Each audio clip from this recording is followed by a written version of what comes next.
arrintan iminka cusub ee Mustafa ka cawday wariyuuna weydiiyay anagu xoogaal hadda umini waa arrin deequdayada nagu cusub cabatin horo SBI nooga yimina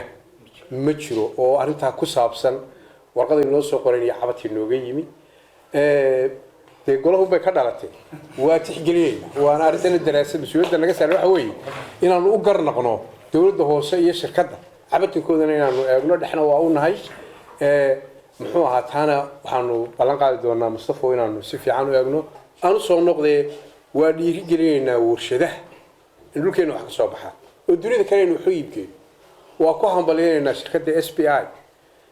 inay mashruuc weyn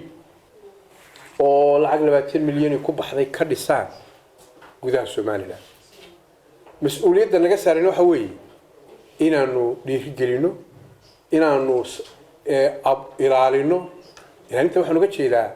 maaha amniga